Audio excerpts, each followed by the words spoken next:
Now, World Bank's Vice President for the South Asian region, Martin Racer, says Sri Lanka has laid the initial steps of achieving a better tax system via the implementation of tax reforms to collect more revenue to the government. Speaking to Indivari Amuwatta during our current affairs program at Hyde Park on Derana 24, Martin Racer is of the view that broadening the tax base needs to be the next step of Sri Lanka's tax reforms.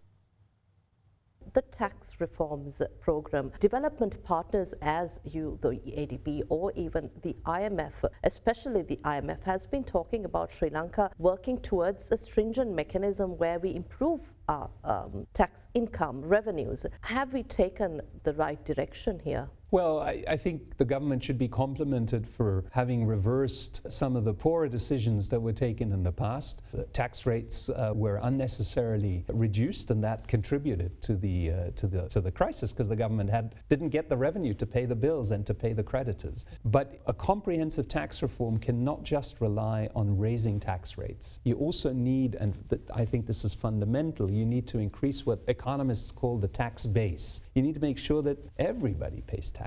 And I think in that regard, there's still some further work to do on improving the tax administration, making it more transparent, making it more efficient. We're working on them to improve, for example, electronic filing that makes it easier for people to pay taxes, but also to look at, the special arrangements that have been created for certain industries and tax exemptions here and there. At the end of the day, a better tax system is one where the rates are not too high, but everybody pays. And that's a longer term reform effort. I think the first steps have been taken. You see revenues are already up significantly compared to what they were a year ago, but they're still low by international standards. I mean, we're still talking about revenue in the order of maybe 10, maybe 11% of GDP. That's very low. And that's probably too low to support all of the tasks that the Sri Lankan government has, from investment in improving infrastructure, providing better healthcare, providing quality education, providing a decent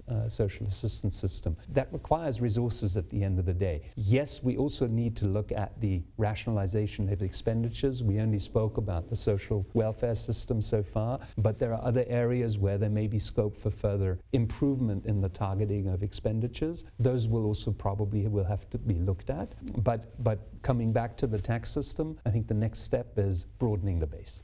You mentioned this is lower compared to the international standards, but here in Sri Lanka, with the tax reforms, with the recent income tax reforms introduced, many felt that the middle income earners were targeted and the corporates were not. And that also, for a long time, we've been talking about a middle income trap, and added to that, we're talking about high income tax on the middle income earning segment. So is there a risk here? The exemptions apply mostly to corporate taxes. So when I speak about looking again at some of the tax expenditures, some of the tax exemptions, improving tax administration, I do have in mind the contribution that the corporate sector makes. So everybody needs to contribute. It's not one group versus the other. Everybody will need to contribute.